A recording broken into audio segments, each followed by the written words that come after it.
Well, bakers, today we are making a traditional Linzer Torte. This is a beautiful recipe from Austria, known all around the world, especially around the holidays. The pastry is really delicious, rich with almonds. I'm going to show you how to make that now. So in my bowl, I've got my ground almonds here. You know, traditionally you can also use hazelnut, and either of those will work really well. And if you do find it hard or very expensive to buy almond flour, you can make it at home easily. Just check out my video. You grind up almonds, super easy. A little bit of granulated sugar, some regular all-purpose flour, a little bit of brown sugar just to give you those lovely caramel tones that work really well with the almonds, and a pinch of cinnamon. Oh, lastly, splash of salt. Now I'm going to go in with my hands because that's what I do. Just going to combine these ingredients together. Lovely. Now the next thing we're going to do is add in our cold cubed butter. Look at this. Just like when we're making cobblers, crisps, toppings, things like that, cold cubed butter. We're going to go in with our lovely clean hands and then just rub in this butter into the dry ingredients. Rubbing in is done. I'm going to do it slow-mo so you can see it by bringing up the mixture between your thumb and your fingers and just kind of spreading it throughout, ending up with these big lumps and small lumps of butter. This is one of the first baking techniques I ever learned, and it's called rubbing in. If you don't want to do this by hand, you can also use a pastry blender, and those are really handy too, and you don't get your hands dirty. The secret about rubbing in butter is just don't do it for too long, because the heat and also the grease from your hand can interfere with the butter, and we don't want a greasy dough. Lovely. I will tell you that this is a fantastic job for kids. My mom used to get me doing it when I was a child. That's how I know how to do it all these 25 years later. So come here to me, check this out. See the way it's kind of mealy now? Big lump of butter, small lumps of butter. This is what we want. So I'm going to stop rubbing it in now. I'm just going to wash off my hands, and then I'm going to add in my egg. With a spatula or a wooden spoon, I'm just going to bring this dough together. So the beauty of a Linzer Torte is that the dough is really tender and crumbly and buttery. That, however, does make it a little bit difficult to work with. As you can see, it's a very soft dough. So here's what we do. We gather it up into a ball, just like this, get up all those crumbs. I'm going to divide this dough down the middle, one lump for the base and one lump for our lattice on top. Wrap each piece in cling wrap. Nice and snug, and then pop these doughs into the fridge for a minimum of 1 hour. Because it is so tender, we need it to be really lovely and cold to work with. You can make it up to 2 days in advance, that'll be totally fine. Right now I'm going to pop these in here, let them get nice and chilled, ready to roll out. Okay, so here's what you're going to do. After your hour, take out 1 disc of dough, flour your countertop generously. I don't always say that, but for this dough, believe me, you're going to need it. I have a recipe for Linzer cookies on my website, and it's the same deal. It's such a tender dough. You just need that little bit extra. Also, patience. And also, Sauvignon Blanc helps sometimes. Most of the time.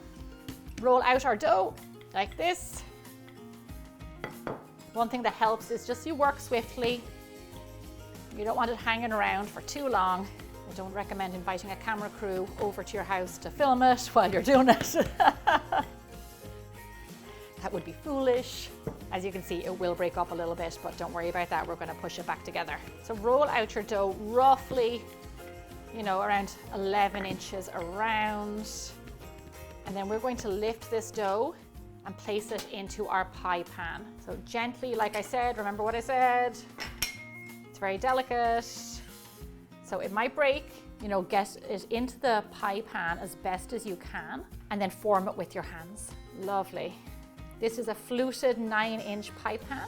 So go ahead and push it into the sides. Lovely.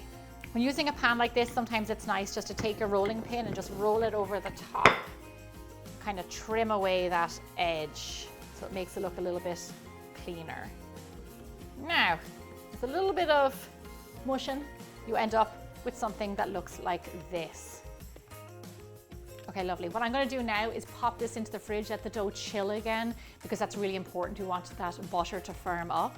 And then we're going to make our filling and then make our lattice for the top. So the filling for our Linzer Torte is classically raspberry, which I adore raspberry. Raspberry jam is one of my favorite things in the world, actually. So get yourself a nice, good quality jar of raspberry jam. If you make your own, then well done. And you can use that. If raspberry is not your jam, literally, you can use apricot, blueberry, blackberry, whatever you like, but the classic way is with raspberry. And then we're going to just zest some lemon into the jam. It just brightens the flavors of the overall dessert. Makes it kind of fresh tasting. Once you zest your lemon, then juice it, like so, and then mix those ingredients together. So my pastry has chilled. I'm gonna pour in my filling, just like that, and spread it all the way around. Lovely. Okay, lovely. I'm gonna set this over to the side. I'm gonna grab my second disc of pastry. We're gonna roll it out and do our lattice. So here is my second dough. Remember what I said? Lots of flour. Don't be stingy with the flour. Same thing applies here. We're going to work swiftly to make sure that our dough doesn't soften too much, because this dough, we have to transport it also.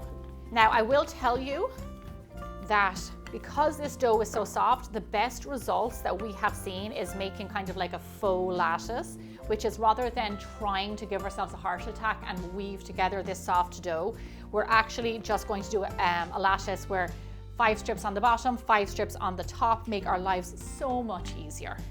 What you're going to want to do is just roll your pastry to roughly a 10-inch square. Now you can't really roll a square, so you're gonna have to shape it into a square, if you know what I mean by that. Okay, lovely. And you're gonna cut your strips, obviously around an inch thick.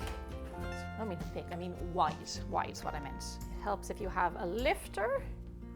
And just lay them down ever so gently. Lovely. Oh my gosh, this is kind of stressful. I thought baking was supposed to be not stressful. Oh no, it's working. It's actually working. Okay, grand. Okay, no, it's good. Look at this. Ah, there we go. All is not lost. 2, 3, 4, 5, grand. Okay, I'm happy with this. Now, rather than tempt fate, I'm gonna just move on with the next one. 5 over top, like so, just like this. Oh, sugary bums. Okay, that did break. That was a mom swear word. Mom. Okay, last strip. This guy, pierce that together, mush it like this. I just heard my cameraman make a big sigh. Is this stressful for you, Joey? Are you stressed? Where the dough meets the edges of the pan and of the pastry, just kind of smooth those out and get them to kind of meet, do you know what I mean? Because we don't want them to break apart in the oven. Okay, I'm very happy with how this turned out. I have some egg wash here. I'm going to brush the pastry all over very delicately because I got this far. I'm not going to ruin it now because I want this to be a lovely golden color when it comes out. So just get all of that lattice over the top and get the edges also. Some people forget the edges, but you can't forget the edges. You know, this recipe might seem like a little more work than sometimes we do for our recipes, but the results, I'm telling you, are really worth it. Also, when it comes out of the oven, regardless of what it was looking like when it went in, it always comes out beautiful. Like, it just does, and it's bubbly with jam and everything. It just screams happy. If you wanted to chill your pie before it went into the oven, that's totally up to you. If you felt like your pastry was too soft, then do that. I worked very fast. Mine's okay. I'm going to pop it into the oven. Bake your Linzer torte at 350 degrees Fahrenheit, 180 degrees Celsius for roughly 30 to 40 minutes, just until it's a lovely golden brown and that jam is bubbling up. My timer went off and I can tell my torte is ready because I can see that jam bubbling up. Look how beautiful that is. And our lattice, although a bit tricky, looks fantastic. I am so happy with how this turned out. and our pastry is a beautiful golden brown from that egg wash we put on top. Resist the urge to eat it now because you're going to want to let it cool down completely before you cut it. A Linzer Torte by itself is a beautiful looking dessert. It is sophisticated, it is elegant and perfect for any celebration. I like to dust mine with a little bit of powdered sugar just to give it a little bit of a Christmassy vibe and to make it look extra fancy. The moment you cut into this tart, you see how beautiful the pastry is. It is tender, it is flaky, it is buttery. And I know it was difficult to work with, but man, are the results so perfect. What is not to love about a sweet and delicate almond pastry filled with raspberry jam that is perfect for any time of year, holiday, Easter, whatever your celebration. Once you take that first bite of buttery almond pastry and raspberry jam in the middle, you'll know why we went to all this effort. If I've got you in the baking mood after that recipe, then stick around. I have hundreds of videos for you to check out. Thanks so much for watching. I'll see you back here again really soon.